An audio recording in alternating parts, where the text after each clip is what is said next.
What's up, everybody? This is Post-Production Pie with SRLounge.com. Welcome to another constructive critique episode where we take your user-submitted images to the constructive critique learning section of our forum, pin them up against the wall, and verbally bash and pummel them until you start crying.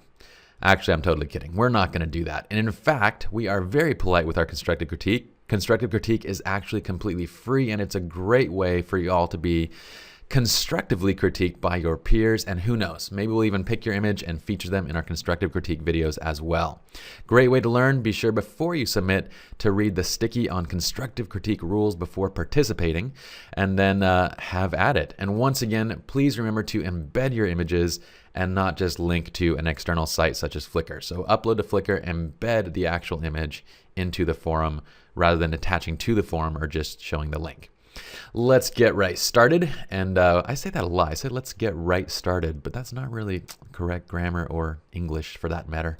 That's right. We're going to start with Funmaker with Milltown Ed.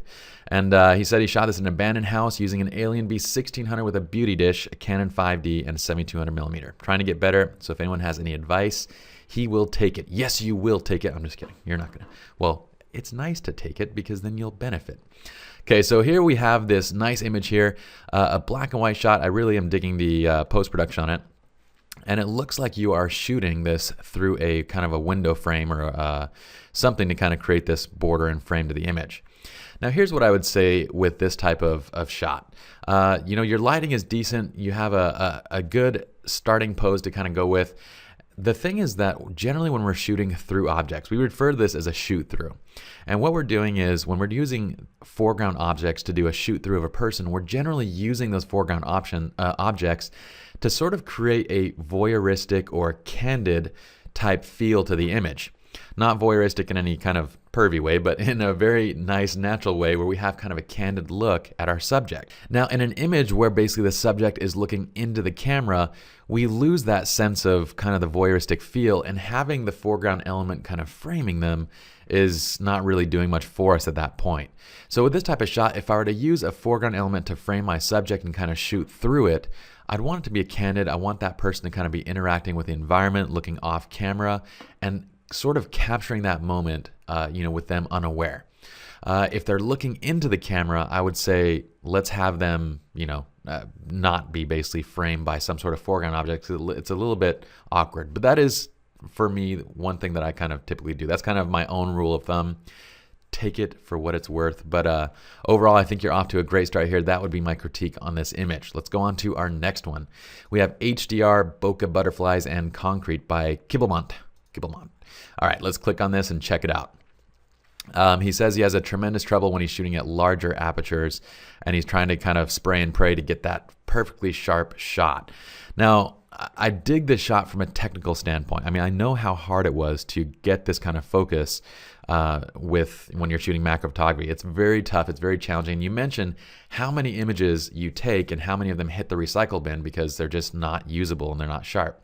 I understand your pain, and from that side, I understand exactly how technically awesome this photo is.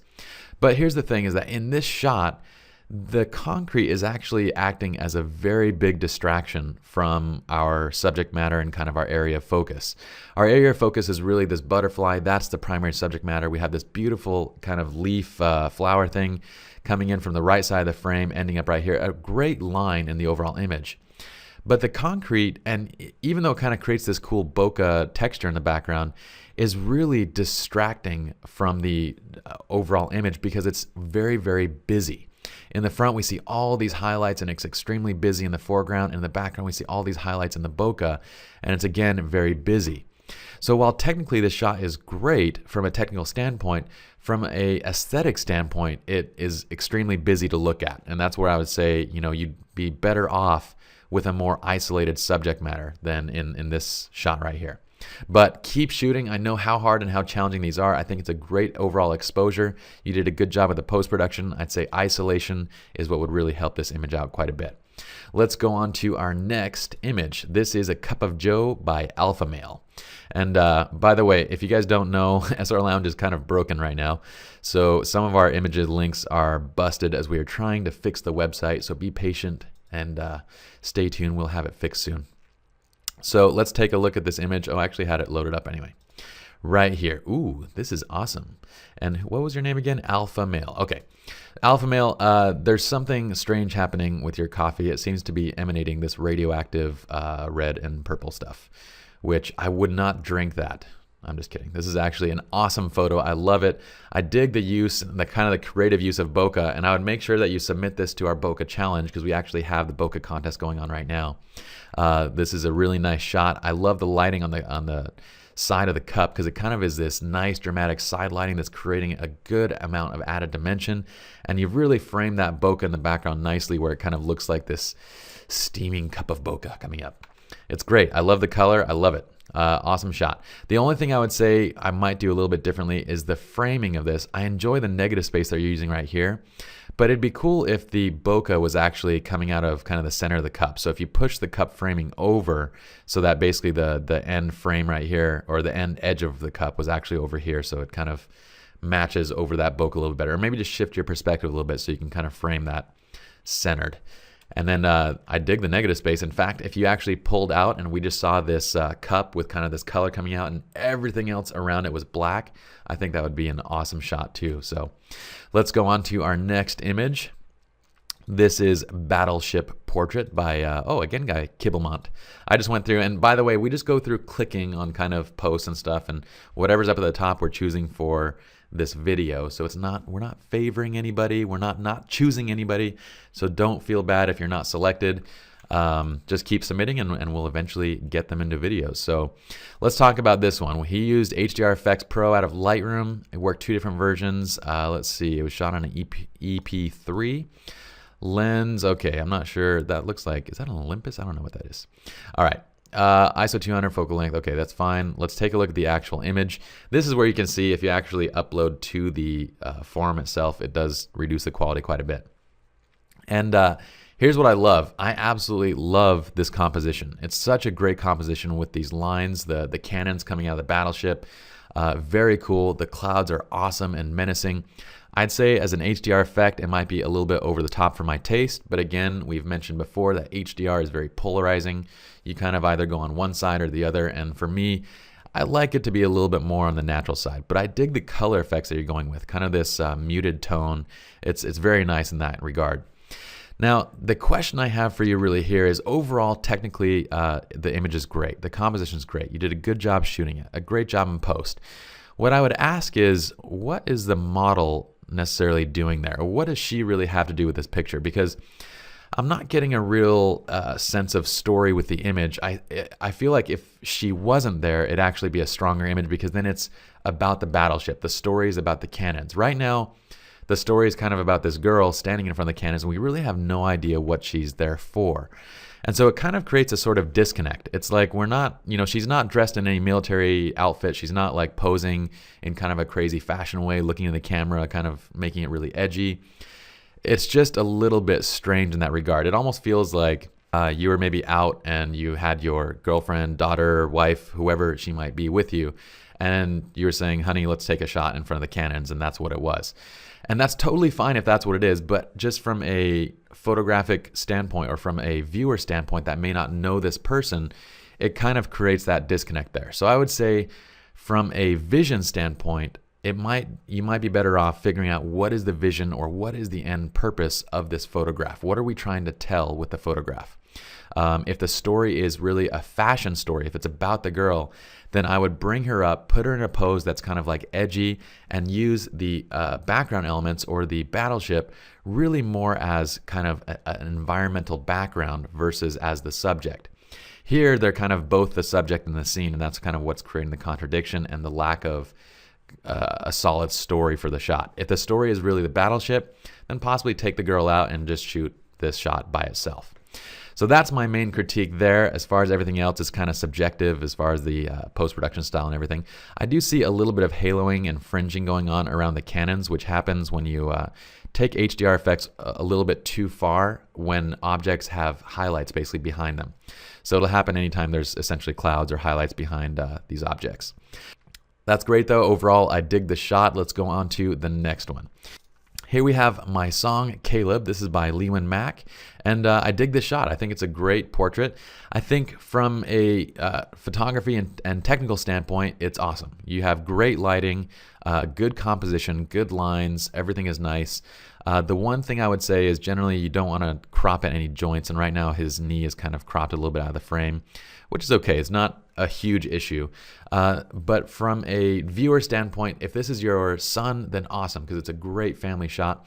But if this is just a portrait that you're submitting to, say, a competition or something, what is going to be lacking is the overall interest in the subject's expression.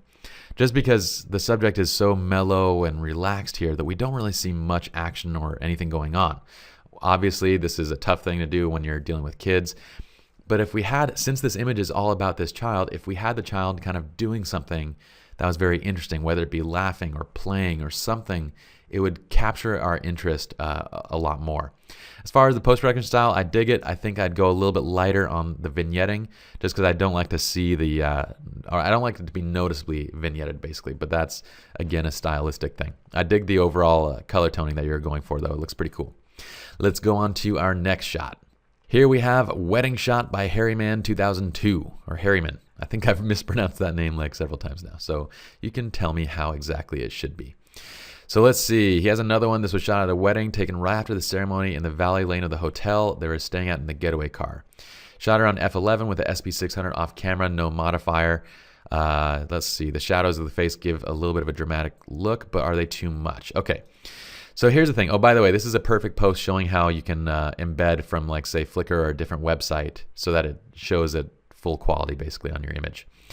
Now, with this image, what I'm going to say here is that I like it. I dig the overall look. I do see a little bit of fringing going on in the car. So you can basically see this haloing where it looks like you're either using layer masking or something, and the mask isn't too clean where we can actually see the edge. But as far as the lighting and the shot itself, it's great. I mean, you've done a nice job with the post-production, doing kind of darkening the edges to bring away attention to these distracting elements. Looks like there's a person here on the side too. And we pulled in the focus. But here's what I'm going to say. Was the lighting effect that you used here right, or was it the best effect for essentially the type of photography that you're going for? Now, this type of lighting with basically like, let's say, a harder pin light type lighting without really any modifiers creates a very hard shadow edge, as you mentioned, and that's totally fine. But this shadow edge that it creates, this really dramatic shadow, is generally used in something like, say, editorial photography. Like if this were going to be a shot of a guy in front of his company and he was standing there and with a dominant look as he's pointing out and saying, "This is my company and I own it."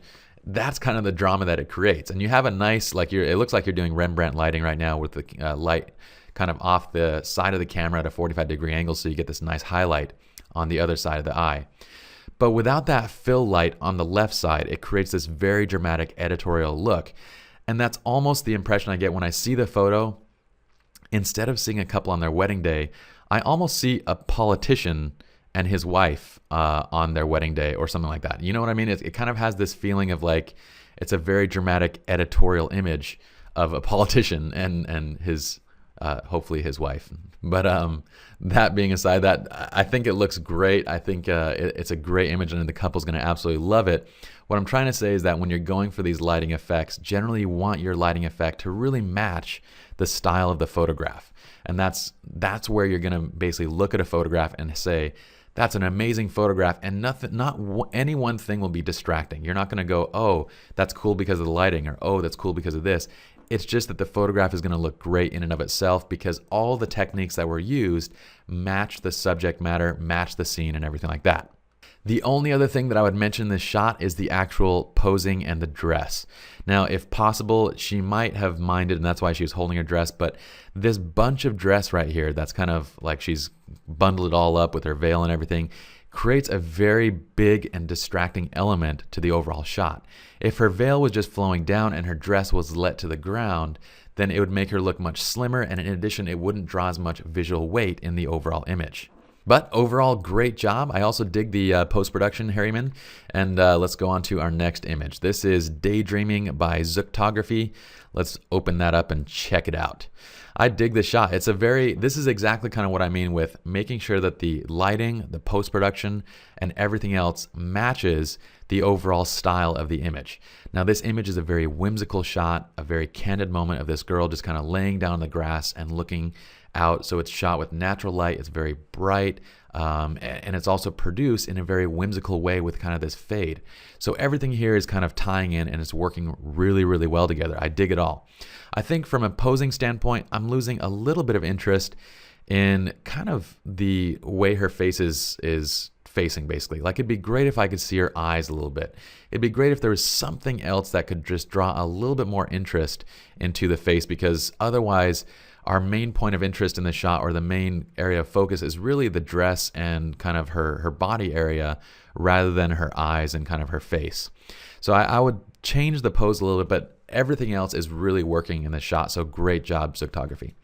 Let's go on to Sandwiched. And once again, we have another, I like how it seems like we don't do this intentionally, but it's like each one of these critique sessions, they follow a certain theme. And in this session, our theme is kind of using the right lighting and using the right effects for the right look and vision that you have for an image.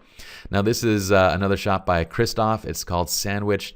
So he's experimenting here with split lighting, or commonly referred to as cross lighting, where essentially you have two softboxes lighting the subject from opposite sides. But he said, let me know what you think. He said, could have used a reflective or fill light in the front to get more light in the eyes. But here's the thing, Christoph. This look is one that's frequently used in editorial sports photography without that fill light in the front to add additional light to the eyes. This look is a very dramatic, it's a very kind of edgy look that is used for a lot of male portraits in sports. You might see LeBron James or someone with this kind of look in Sports Illustrated. So you don't necessarily need to add a reflector fill light. This is shot just fine the way it is, so long as this is the look that you're going for.